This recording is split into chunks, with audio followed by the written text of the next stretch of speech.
नमस्कार दोस्तों, स्वागत है आपका। आज हम लोग जहांदार शाह के बारे में पूरी विस्तार पूर्वक एक एक घटनाओं को एक कहानी के माध्यम से जानेंगे और समझेंगे। इसे हम अगर सामान्य भाषा में अगर देखें तो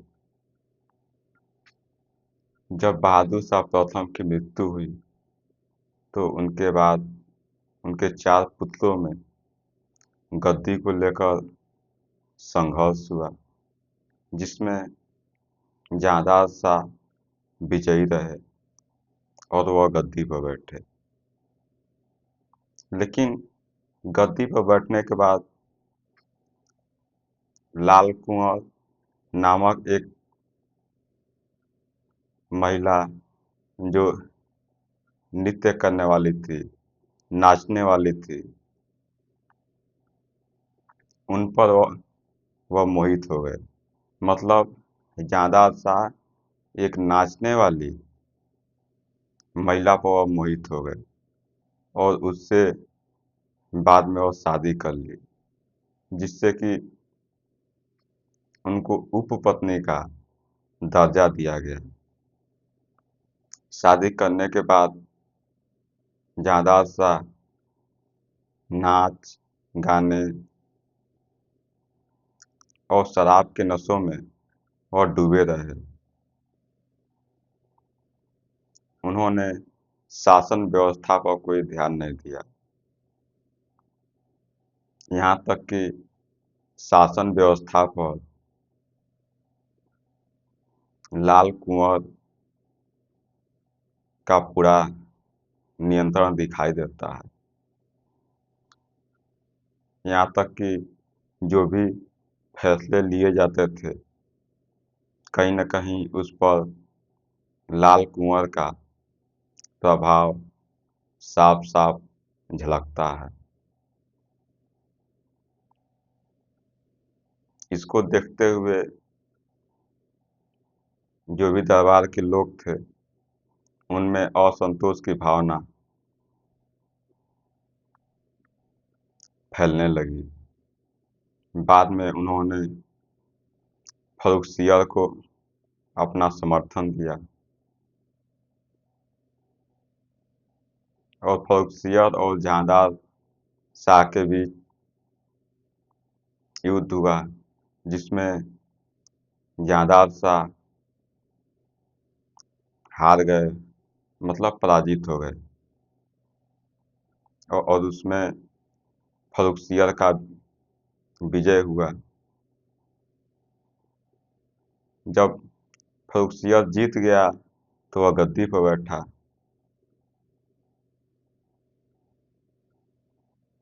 लेकिन जहांदार शाह को उस समय कैद कर लिया गया था। जहांदार शाह उस समय सोचा कि हम अपनी पत्नी लाल कुंवर के साथ भाग जाएं, लेकिन ऐसा हो नहीं सका और फ़र्रुखसियर ने उन्हें कैद कर लिया। फिर बाद में फ़र्रुखसियर के आदेश पर उन्हें गला घोंटकर उनकी हत्या कर दी गई।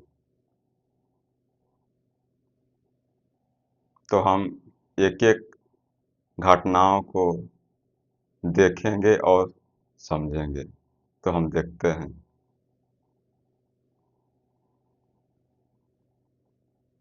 परिचय अगर हम लोग देखें तो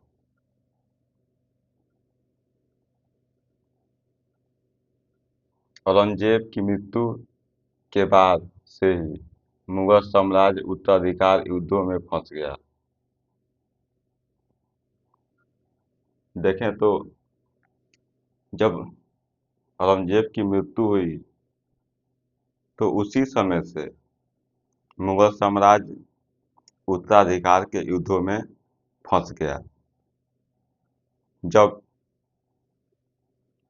सुल्तान की मृत्यु होती थी तो उनके जो भी पुत्र होते थे वह गद्दी को लेकर संघर्ष करने लगते थे। अब वह नहीं रहा कि जो बड़ा बेटा है वह गद्दी पर बैठेगा।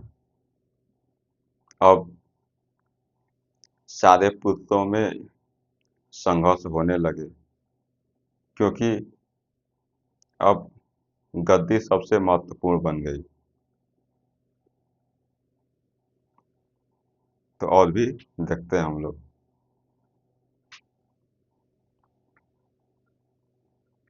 देखें तो बहादुर शाह प्रथम 1707 से 1712 तक वह शासन किए।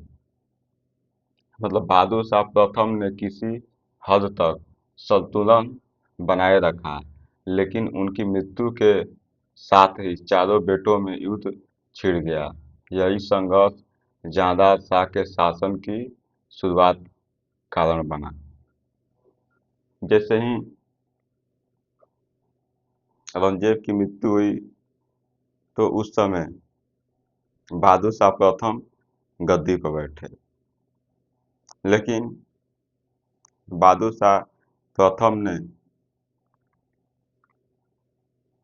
शासन व्यवस्था को सुचारू रूप से चलाने का प्रयास किया, लेकिन जैसे ही बहादुर शाह प्रथम की मृत्यु हुई तो उसके बाद उनके चारों पुत्रों में गद्दी को लेकर संघर्ष शुरू हो गए। जब संघर्ष शुरू हुआ तो क्या हुआ उसको भी हम लोग देखते हैं।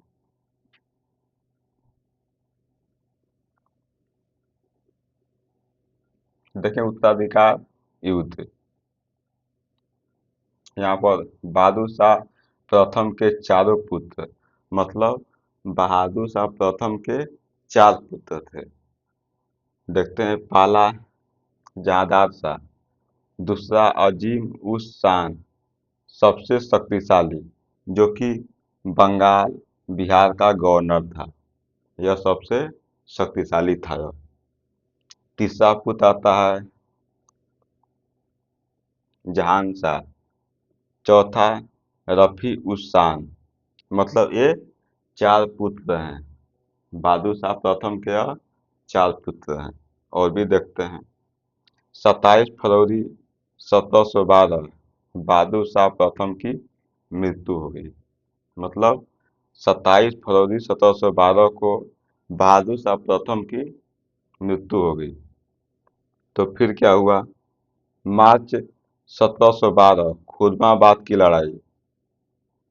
जहांदार शाह ने अजीम उस शान को हराया और मार दिया। जहान शाह और रफी उस शान भी बाद में हार गए। मतलब यहाँ पर जब बहादुर शाह प्रथम की मृत्यु हो गई तो उसके बाद उनके चारों पुत्रों में गद्दी को लेकर संघर्ष हुआ। उसमें जहांदार शाह विजयी रहे। जब विजयी रहे तो वह गद्दी पर बैठे हुए। और भी देखते हैं, देखें इस प्रकार जहांदार शाह दिल्ली की गद्दी पर बैठा। यह जीत केवल अल्पकालिक थी, क्योंकि साम्राज्य के अंदरूनी हालात बिगड़े हुए थे। जब जहांदार शाह जीते और वह गद्दी पर बैठे, लेकिन यह जीत केवल अल्पकालिक थी, क्योंकि पहले से ही साम्राज्य के हालत बिगड़े हुए थे। अंदरूनी बहुत सारी समस्याएं थी। मतलब कि शासन व्यवस्था पूरी तरह से खोखली हो चुकी थी। धन संपत्ति खजाना पूरी तरह से खाली हो चुका था। तो शासन व्यवस्था उतना मजबूत रहा नहीं। और भी देखते हैं, शासन काल की वास्तविक अवधि देख लेते हैं। 27 फरवरी 1712 से लेकर 11 जनवरी 1713 लगभग 11 माह। यहाँ पर देखें तो बहुत ही छोटा शासनकाल है, जो कि मात्र 11 माह जायदाद शाह गद्दी पर बैठे। तो काफी क्या है, छोटा शासनकाल है। फिर और भी देखते हैं,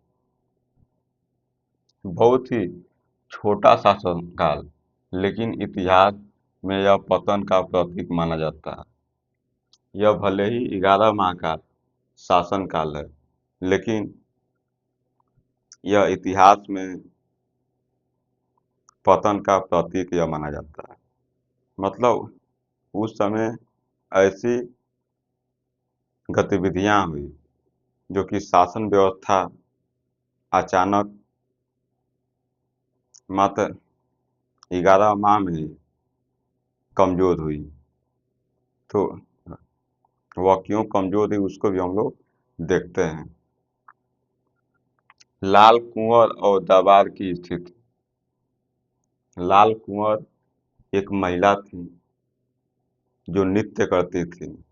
दरबार में वह नाचती थी, जिस पर जायदाद शाह मोहित हो गए। मतलब वह फिदा हो गए और वह उनसे शादी कर ली। अपने उपपत्नी का उसे दर्जा दिया। फिर क्या हुआ उसे भी हम लोग देखते हैं। देखिए, जायदाद शाह का सबसे चर्चित पहलू उसकी उपपत्नी लाल कुंवर, जिसे इम्तियाज बेगम भी कहा गया। मतलब उसे इम्तियाज बेगम का खिताब दिया गया। खिताब का मतलब है उपाधि दिया गया इम्तियाज बेगम का। तो यह जायदाद शाह एक नाचने वाली महिला से प्रेम में वो फंस गए। वह उस पर मोहित हो गए और उससे वह शादी कर लिए। उसे अपना वह बेगम बना लिए, जिसे इम्तियाज खां की उपाधि दी गई, खिताब दिया गया। और भी देखते हैं फिर क्या हुआ।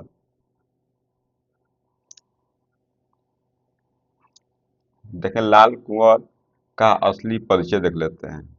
लाल कुंवर का असली परिचय का था, वास्तविक परिचय हम लोग जान लेते हैं। वह एक नर्तकी थी।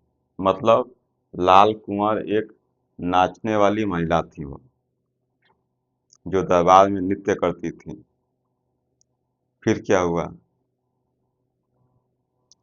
शाही खानदान की नहीं थी।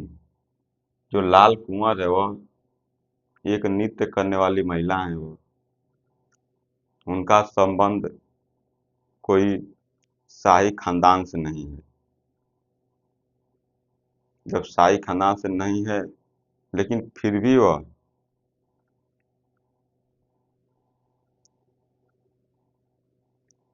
जायदाद शाह से उनकी शादी हुई। भले ही वह शाही खानदान से नहीं है, लेकिन जब जायदाद शाह उनके प्रेम में फंस गए या फिर वह उन पर फिदा हो गए, उन पर मोहित हो गए, जिसके कारण उनसे शादी कर ली और अपना उसे बेगम बना लिए। और भी देखते हैं।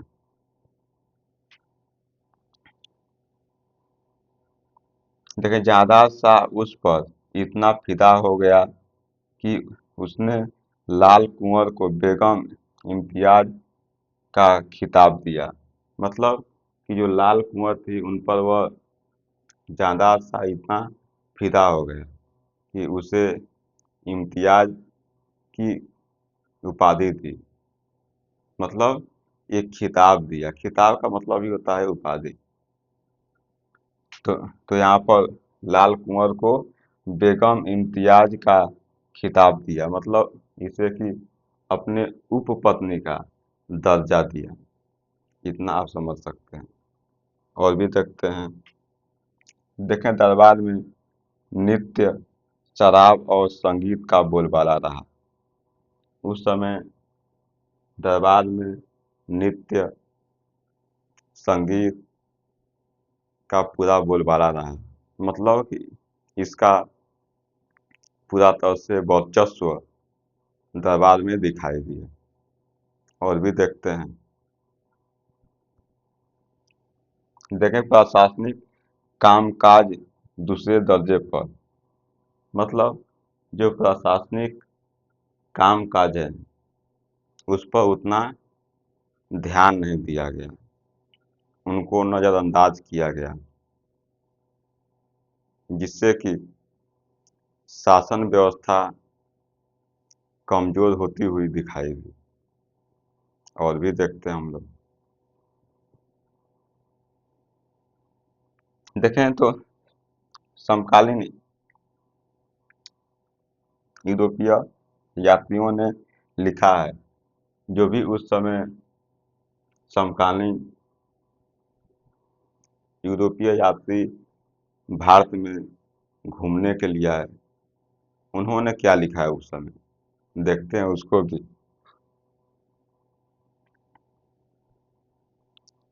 मुगल दरबार अब शक्ति का नहीं बल्कि यहाँ पर देखें तो उस समय जो भी यूरोपीय यात्री भारत में घूमने के लिए आए, उन्होंने लिखा कि मुगल साम्राज्य अब शक्ति का नहीं, अब एक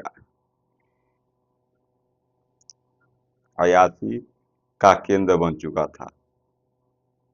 मतलब मुगल दरबार को अब शक्ति के लिए नहीं जाना जाता था, अब केवल अयाची के लिए जाना जाता था।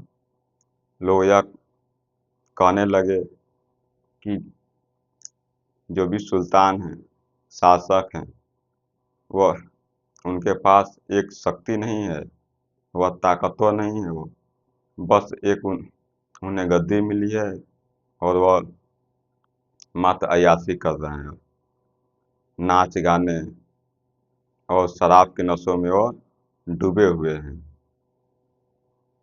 तो यह जो कमी है यह साफ साफ दिखाई दी उस समय। और भी देखते हैं, धार्मिक और प्रशासनिक नीतियां देख लेते हैं। उस समय धार्मिक और प्रशासनिक नीतियां कैसी थीं, उस पर भी हम लोग बात कर लेते हैं, देखते हैं। देखिए जहांदार शाह ने जजिया कर समाप्त कर दिया। उस समय जहांदार शाह जजिया कर को समाप्त कर दिए, जो कि देखिए औरंगजेब ने इसे लागू किया था। जब औरंगजेब शासन कर रहे थे, गद्दी पर बैठे हुए थे, तो उस समय वह जजिया कर को लागू किए थे, जिसे जहांदार शाह ने समाप्त कर दिया। लेकिन अगर देखें तो जब बहादुर शाह प्रथम गद्दी पर बैठे हुए थे, तो वह अभी जजिया कर को वसूला नहीं था, लेकिन वह घोषणा नहीं किए थे कि हम जजिया कर को समाप्त कर रहे हैं। मतलब कि औपचारिक मात्र उस समय हुआ था, लेकिन जजिया कर उस समय वसूला नहीं गया था। लेकिन यहाँ पर जो जायदाद शाह हैं वह पूरी तरह से जजिया कर को समाप्त कर दिए। मतलब कि एक घोषणा आप मान सकते हैं यहाँ पर। लेकिन जब बहादुर शाह प्रथम जजिया कर को समाप्त किए वह, लेकिन वह घोषणा नहीं किए थे वो। तो यह भी बात आप ध्यान रखिएगा। और भी देखते हैं, इस निर्णय से मुस्लिम कट्टरपंथी नाखुश हुए, लेकिन हिंदू वर्ग में थोड़ी राहत मिली। जो भी मुस्लिम धर्म के कट्टर समर्थक थे, वह लोग इससे नाखुश हुए, क्योंकि जो जजिया का लगता था वह गैर मुस्लिमों पर लगता था। वो जो जो भी मुस्लिम नहीं हैं वह जजिया कर देते थे। तो इसीलिए जो भी कट्टर मुस्लिम हैं वह इससे नाखुश हो गए, क्योंकि उनको लगता था कि जो भी गैर मुस्लिम हैं उन पर जजिया का लगना चाहिए। तो जब समाप्त हुआ जजिया का, तो कट्टर जो भी मुस्लिम हैं वो इससे नाखुश हो गए, मतलब खुश नहीं हुए। और भी देखते हैं, लेकिन हिंदू वर्ग में थोड़ी राहत मिली। उस समय जो भी हिंदू थे उनको राहत मिली, क्योंकि गैर मुस्लिमों पर जजिया का लगता था। गैर मुस्लिम का मतलब कि मुस्लिम को छोड़कर जितने भी धर्म हैं उन पर जजिया का लगता था। तो जब जजिया का समाप्त हो गया तो जो भी हिंदू हैं उनको भी राहत मिली, मतलब कि अब जजिया का उनको नहीं देना पड़ेगा। तो इतना बात आप समझे होंगे। और भी देखते हैं, मराठों को राजी करने के लिए उनसे समझौते की कोशिश की गई। उस समय मराठों को राजी करने के लिए, मतलब म- मराठों के साथ एक अच्छे रिश्ते निभाने के लिए कोशिश की गई। क्या कोशिश की गई उसको भी हम लोग देख लेते हैं। लेकिन शर्तों पर सहमति नहीं बनी। जो भी संधि हुई थी उस समय, संधि में बहुत सारे शर्त होते हैं, उन शर्तों पर सहमति नहीं बनी। जब सहमति नहीं बनी तो फिर क्या हुआ? जब सहमति नहीं बनी तो वहाँ पर संधि नहीं हो पाई। तो जो भी पहले जैसे मराठों के साथ संबंध थे वैसे ही संबंध बने रहे। कोई भी अच्छे संबंध बनने के संभावना सामने नहीं दिखाई दी, क्योंकि जब संधि का जो भी शर्तें थी उसे दोनों पक्ष मानने के लिए तैयार नहीं हुए। जब मानने के लिए तैयार नहीं हुए तो जैसे पहले संबंध थे, जैसे पहले रिश्ते थे, रिश्ते वैसे ही के वैसे ही रह गए। तो यहाँ पर संधि नहीं हो पाई। और देखते हैं उस समय में राजपूतों के साथ कैसे संबंध थे, उस पर भी हम लोग बात कर लेते हैं।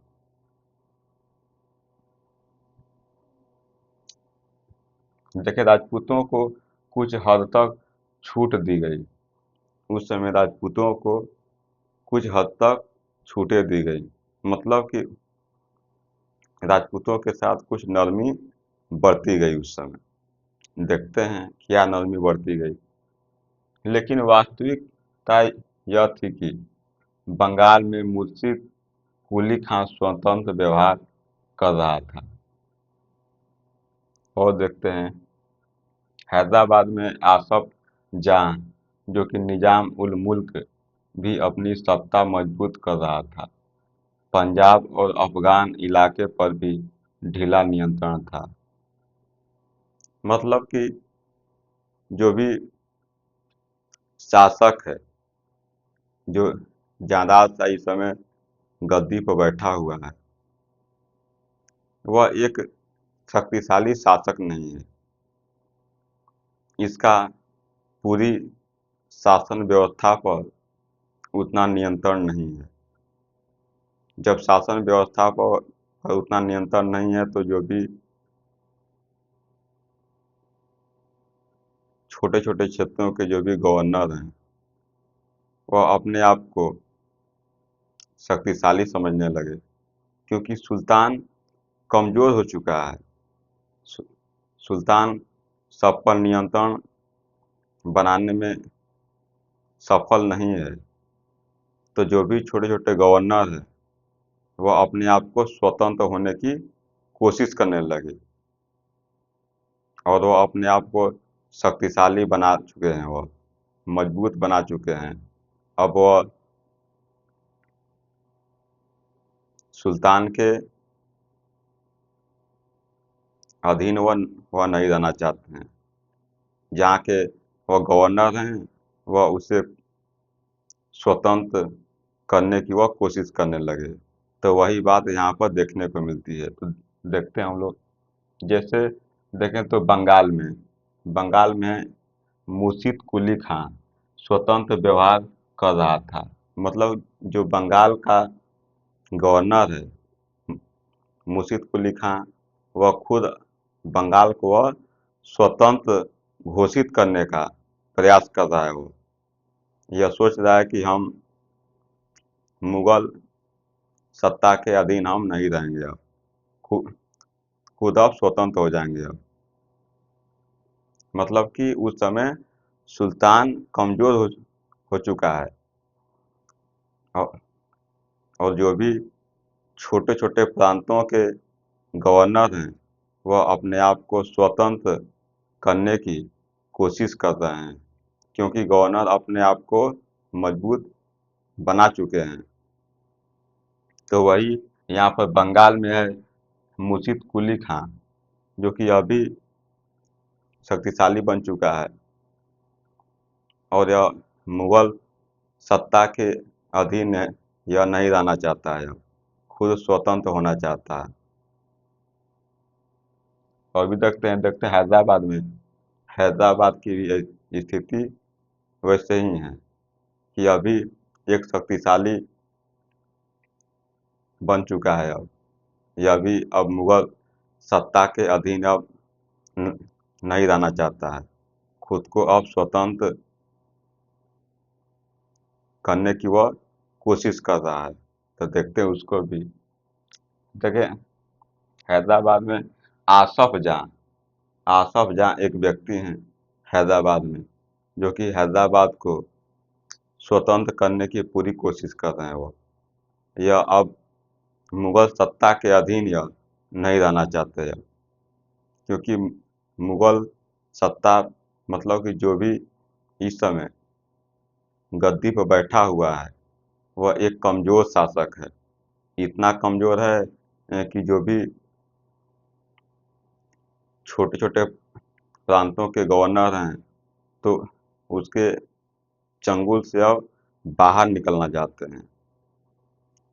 मतलब जायदाद शाह के अधीन वह नहीं रहना चाहते, क्योंकि वह जानते हैं जायदाद शाह एक कमजोर शासक है। जब कमजोर शासक रहते हैं तो उस समय जो भी गवर्नर रहते हैं अपने अपने क्षेत्रों को स्वतंत्र घोषित करने लगते हैं, और वहाँ का वह शासक बन जाते हैं। तो वही बंगाल में हो रहा है, हैदराबाद में वही हो रहा है। तो आप यहाँ पर देख सकते हैं हैदराबाद में आसफ जहाँ अब वहाँ का शासक बनने की कोशिश कर रहा है। कहाँ का? हैदराबाद का, जो निजाम उल मुल्क भी उसको कहा जाता है, अपनी सत्ता मजबूत कर रहा है। तो इतना समझे होंगे आप। और भी देखते हैं, पंजाब और अफगान इलाके पर भी ढीला नियंत्रण था। जो पंजाब है, अफगान है, वहाँ पर भी जहादार शाह का ढीला नियंत्रण था। मतलब कि उतना ध्यान नहीं था वहाँ पर। जब आपका ध्यान वहाँ पर नहीं रहेगा तो वह भी क्षेत्र आपके आपके नियंत्रण से वह बाहर होता जाएगा। तो वहाँ के भी जो भी शासक हैं वह भी अपने आप को स्वतंत्र घोषित करने की पूरी कोशिश करेंगे। तो इतना आप समझे होंगे।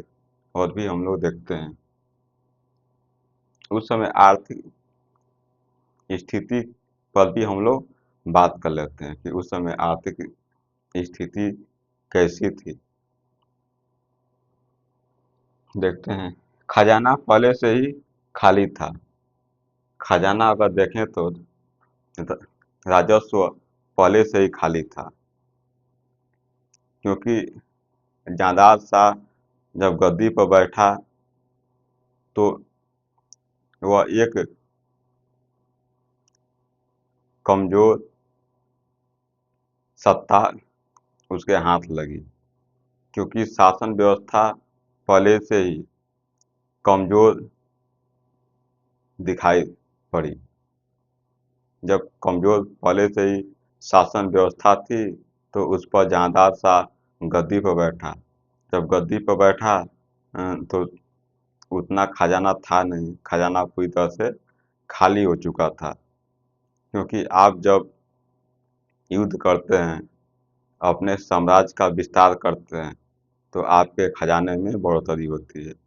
लेकिन कोई भी इस समय अपने साम्राज्य का विस्तार करने की कोशिश नहीं कर रहा है। जब आप अपने साम्राज्य का विस्तार करने की कोशिश नहीं करेंगे तो आपका खजाना खाली होता जाएगा। और यही यहाँ पर दिख रहा है कि खजाना पूरी तरह से खाली हो चुका है।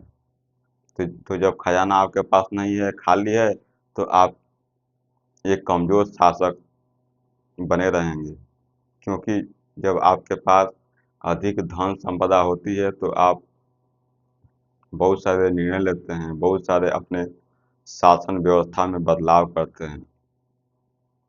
तो यहाँ पर आपके पास खजाना ही खाली है तो आप एक बड़े निर्णय, एक अच्छे शासन व्यवस्था के बारे में सोच भी नहीं सकते आप। तो इसे और भी देखते हैं। लाल कुंवर और दरबार की ऐशो आराम पर बेहिसाब खर्च हुआ। जो लाल कुंवर जो महिला है, जो नृत्य करने वाली महिला है, जो कि जहांदार शाह उस पर मोहित हुए और उससे वह अपनी बेगम बना लिए। तो उस पर देखें तो दरबार की ऐशो आराम, मतलब कि दरबार की ऐशो आराम, जो कि नाच गाना, शराब के नशों में डूबा रहना, ये सब जितने खर्च हैं यह पूरी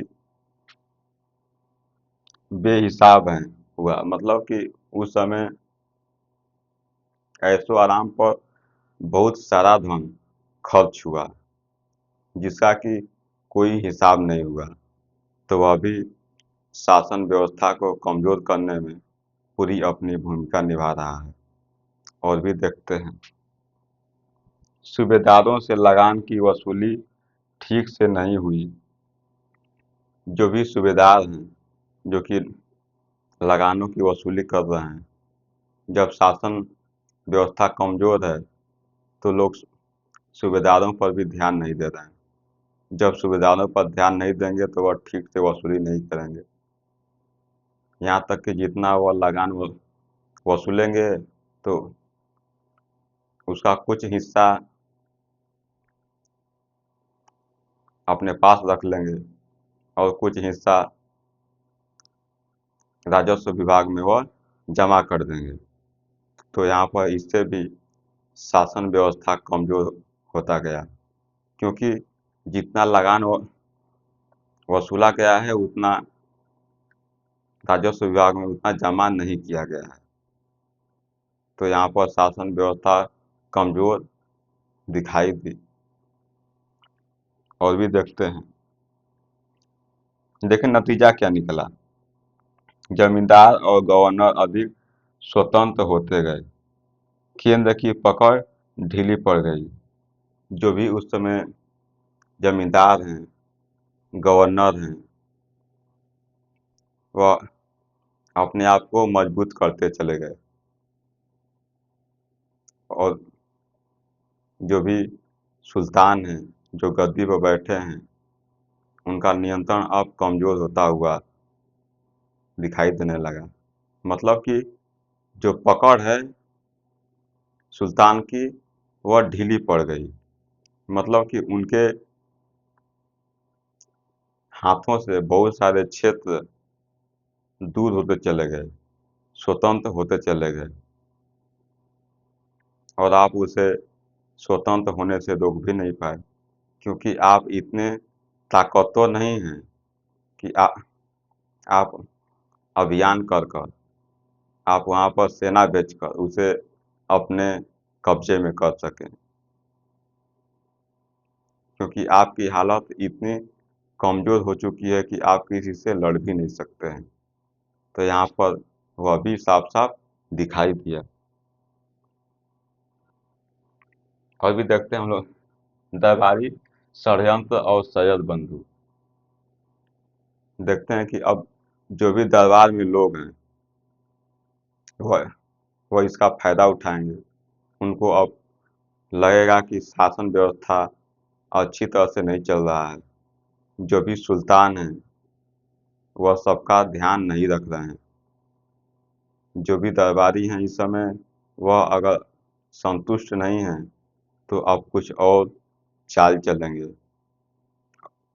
उनको लगेगा कि जो भी सुल्तान इस समय गद्दी पर बैठा है वह गद्दी के लायक वह नहीं है। तो अब क्या करते हैं ये लोग, उस पर भी हम लोग बात करते हैं। देखें, जायदाद शाह की नीतियों और जीवन शैलियों से शाही खानदान अमीरों से असंतोष फैल गया। यहाँ पर जायदाद शाह की जो नीतियाँ हैं उससे दरबारी अमीरों में असंतोष फैल गया। मतलब कि जो दरबार के लोग हैं, जो अमीर हैं, वह सुल्तान से वह खुश नहीं हैं, क्योंकि ऐसे कदम उठा रहा है जायदाद शाह जिससे कि वो लोग नाराज़ हैं। तो जब नाराज़ हैं तो कुछ और भी वह कदम उठाएंगे, कुछ षड्यंत्र करेंगे। देखते हैं। इस समय दो नए शक्तिशाली व्यक्ति सामने आए। इस समय दो नए शक्तिशाली व्यक्ति सामने आए। मतलब कि दो व्यक्ति हैं, वह उसी दरबार से ही आए। मतलब वह दरबारी थे वो। आप देखे होंगे कि कोई कोई एक समूह में कुछ लोग होते हैं जिनका दबदबा सबसे अधिक होता है।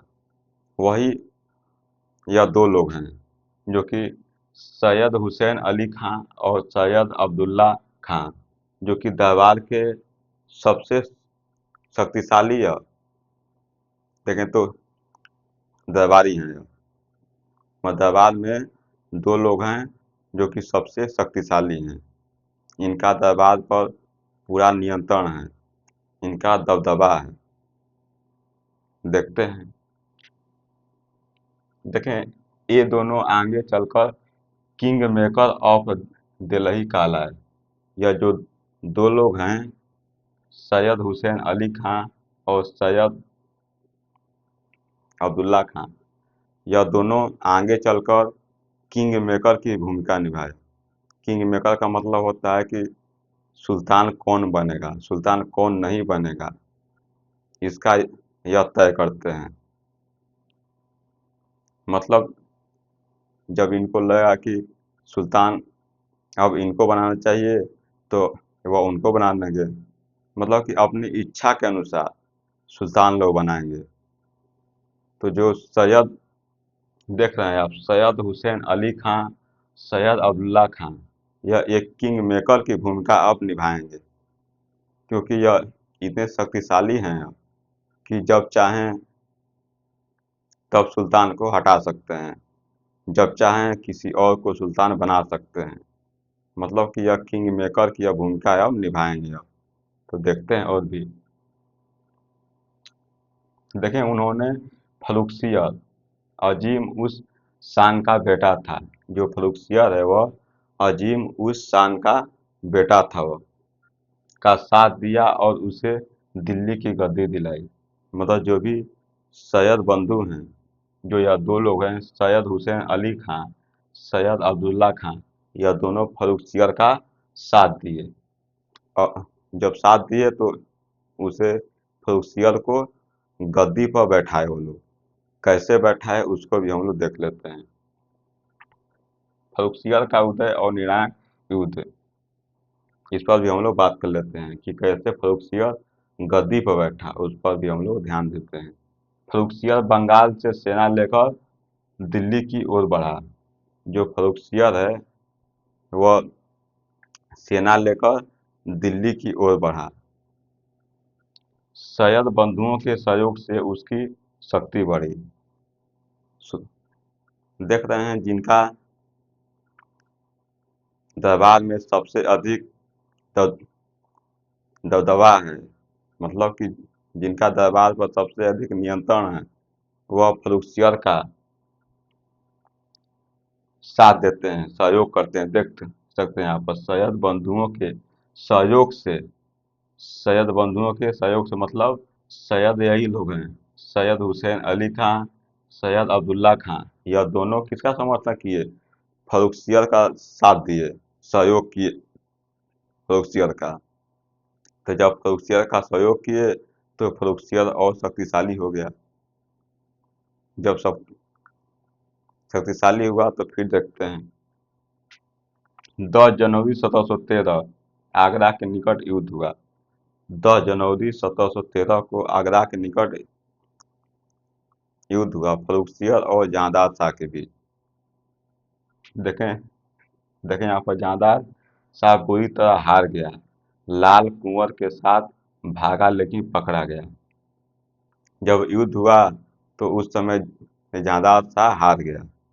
जब जब वो हार गया तो सोचा कि अब अपनी पत्नी मतलब कि लाल कुंवर को साथ लेकर भाग चले अब, लेकिन वह पकड़ा गया, मतलब कि फर्रुखसियर के कब्जे में जहांदार शाह आ गया है। और भी देखते हैं पतन और मृत्यु देख लेते हैं। पतन और मृत्यु कैसे हुआ उस पर भी हम लोग बात कर लेते हैं। फर्रुखसियर ने जहांदार शाह को कैद कर लिया, मतलब कि जब जहांदार शाह युद्ध में हार गया तो फर्रुखसियर उसको कैद कर लिया। जब कैद कर लिया तो फिर क्या हुआ? कुछ समय बाद उसे फतेहगढ़ के किले में रखा गया। कैद करने के बाद जहांदार शाह को फतेह फतेहगढ़ के किले में रखा गया। जहांदार शाह को इतना समझे होंगे आप। और भी देखते हैं फिर फिर देखें 11 फरवरी 1713। यहाँ पर 11 फरवरी 1713 को क्या हुआ? फर्रुखसियर के आदेश पर उसका गला घोंटकर हत्या कर दी गई। यहाँ पर जहांदार शाह का फर्रुखसियर के आदेश पर गला घोंटकर हत्या कर दी गई, मतलब यहाँ पर जहांदार शाह की क्या हो गई? मृत्यु हो गई, हत्या कर दी गई। और भी देखते हैं फिर यहाँ पर देखें तो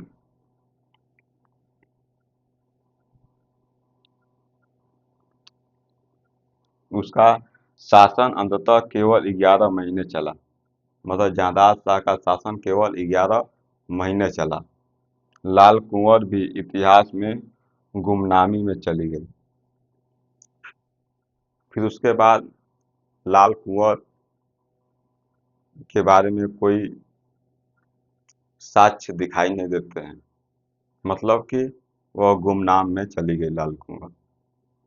तो आप जहांदार शाह के बारे में पूरी विस्तार पूर्वक एक एक घटनाओं को आशा करते हैं कि आप सब समझे होंगे। मिलेंगे अगले लेक्चर में, तब तक के लिए आपका बहुत बहुत धन्यवाद।